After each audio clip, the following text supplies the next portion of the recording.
Right now, somewhere near you, there could be a wild animal quietly sharing your neighborhood. A fox crossing a backyard at 3 in the morning. A deer nibbling a hedge 2 streets over. Have you ever run into a wild animal somewhere you never expected to see one? It is not your imagination. Coyotes now trot through major cities at night. Wild boars root through suburban gardens in parts of Europe. Black bears wander into small towns looking for an easy meal. Encounters like these keep getting more common. There is a very simple reason why. In the year 1900, the entire human population of Earth was about 1.6 billion people. Today it is more than 8 billion, 5 times larger, and almost none of that growth happened on empty land. It happened on land that already belonged to something else.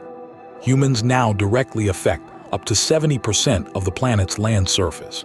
Farms, roads, suburbs, and cities keep spreading outward, and wildlife has nowhere left to go but closer to us. So here is a question worth sitting with. As cities keep growing and the climate keeps shifting where plants and animals can survive, are humans and wildlife going to keep running into each other more, or less, in the decades ahead? That question matters more than it sounds. Whenever people and wild animals share the same ground, 2 very different things can happen, and neither one is simple. On one side, overlap creates conflict. Elephants trample crops in African farming villages. Wolves and coyotes occasionally kill livestock. Deer alone cause hundreds of thousands of car accidents every single year in the United States. Close contact between people and wild animals also makes it far easier for diseases to jump from one species to another. The same basic pathway suspected behind more than one major disease outbreak in recent history. On the other side, overlap creates benefits most people never stop to think about. Wild bees and other pollinators quietly support the fruits and vegetables on your plate. Insect-eating birds protect crops from pests without a single drop of pesticide. Even something as simple as a hawk circling overhead or a family of deer at dusk is part of why so many people say time around nature makes them feel calmer. Overlap is not automatically good, and it is not automatically bad. It depends entirely on where it happens, how fast it grows, and whether anyone saw it coming early enough to plan for it. For a long time, nobody had a real answer at a global scale. Local studies existed, a park here, a country there, but no one had mapped, across the entire planet, exactly where humans and wildlife were headed to collide the most in the coming decades. Think about how differently that story plays out depending on where you live. In a fast-growing city, new neighborhoods might push straight into what used to be forest edge. In farm country, it might be bigger harvests demanding more land. Near a coastline, it might simply be more people retiring somewhere warm, next to habitat that used to be left alone. And it is not only about how many humans show up somewhere. Climate change is also reshuffling the map for wildlife, warming some regions past what certain species can tolerate, and opening up new territory elsewhere. So which force do you think matters more for how often we will run into wildlife in the future? Us moving into their space, or them moving into ours? Most people would probably guess climate change, since it gets so much of the attention. Wildfires, melting ice, animals turning up somewhere new because their old habitat became unlivable. It is a reasonable guess. It also turns out to be the wrong one. Before getting to the real answer, it helps to picture the scale involved. Earth's entire land surface, leaving out the ice sheets of Antarctica, adds up to roughly 149 million square kilometers, and essentially every part of it is shared with some form of wildlife already. Population growth on this scale is a genuinely new problem for the planet. As recently as 1968, a famous and controversial book warned that humanity was approaching a breaking point, too many people for the land to support. Whether or not that exact prediction held up, the underlying pressure never really went away.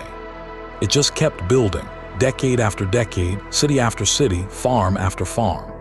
And every acre added to a farm or a suburb or a highway is an acre wildlife used to have to itself. Forests are often where this tension shows up first.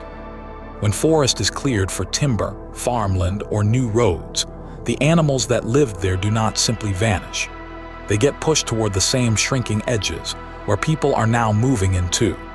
Farmland tells its own version of the same story. The insects and birds that naturally keep crop pests under control need at least some wild habitat nearby to survive. Lose that habitat, and farmers lose a free pest control service they may not even realize they had. Cities are not exempt either. Foxes, raccoons, and coyotes have all learned to adapt remarkably well to urban life, and in many places they quietly help keep disease-carrying rodent populations in check. That is easy to overlook until it is gone. Wildlife near people is not just a source of conflict. It is also part of an invisible safety net for public health, from pollination to pest control to disease control. So scientists set out to answer a genuinely hard question. Could you actually map this for essentially every kind of land animal across the whole planet decades into the future? A team of researchers decided to try.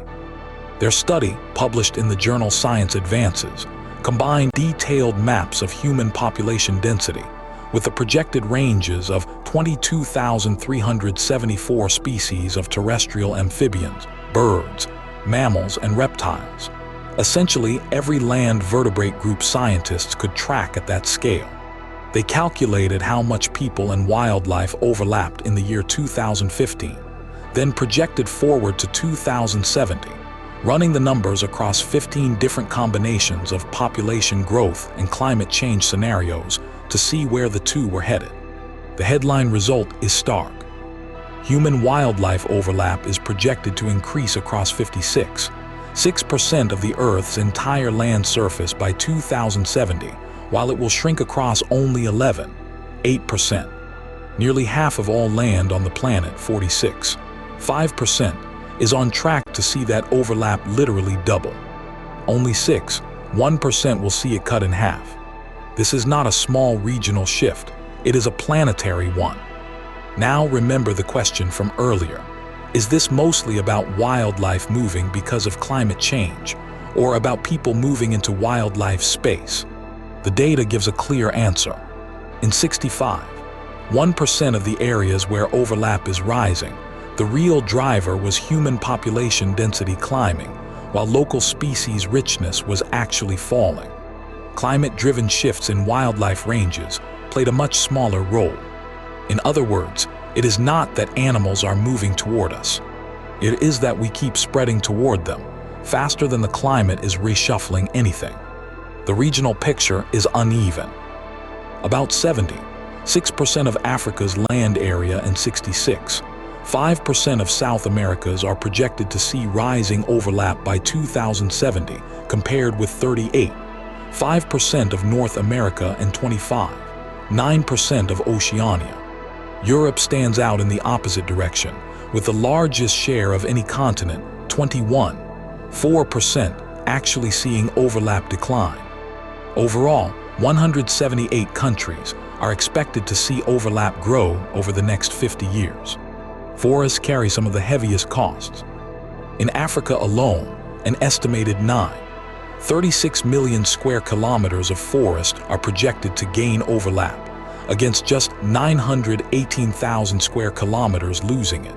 But those same forests are exactly where wildlife richness is expected to fall the hardest. Mammal richness is projected to drop by a median of 4% in South American forests and 3% in African forests. Amphibians decline by 4% and reptiles by 40% in South American forests, while bird richness falls by 8% in South America and 1% in Africa. More people are arriving, just as fewer species are able to hang on. Farmland and grassland tell a related story with a very practical twist. Among croplands projected to see rising overlap, 72% are also expected to lose insect-eating bird species, the same birds that naturally keep crop pests in check. Grasslands show a parallel pattern with large carnivores, the species that occasionally prey on livestock. In 56, 3% of grasslands with growing overlap, carnivore richness is projected to fall rather than rise. Cities are not spared either. Urban overlap is set to climb almost everywhere, largely because human density in newly urbanized areas is expected to grow by about 1.9 times by 2070, easily outpacing any local drop in species richness. That matters for more than appearances. Urban predators and scavengers help hold down diseases like rabies, anthrax, and bovine tuberculosis in the very places where people actually live. So losing them is not a neutral trade. It is worth being honest about what a projection like this can and cannot promise. The model is built from climate-driven range shifts and population forecasts across 15 combined scenarios, not a single guaranteed future. It also does not account for factors that are hard to forecast at a global scale, like habitat destruction, hunting pressure, disease outbreaks, or the expansion of protected areas. The researchers frame their numbers as hot spots and cold spots worth watching, not a fixed prophecy. Still, the takeaway matters less for any single number, and more for the warning it gives. Setting aside protected land often clashes with the needs of people living nearby. But knowing years in advance exactly where overlap is about to surge, whether in an African forest, an Asian cropland, or a fast-growing city, gives conservation planners and local communities something rare, a real chance to prepare for coexistence before the crowding actually arrives. News stories about a bear wandering into a school parking lot or a mountain lion caught on a doorbell camera used to feel like rare, almost freak events. Increasingly, they read like previews of what a lot more neighborhoods are about to experience. So next time you spot a fox slipping through your yard at night, or a hawk perched on a streetlight, remember it is not a random encounter. It is a small, local preview of a pattern now mapped across the entire planet, and by most measures, it is only getting more common from here.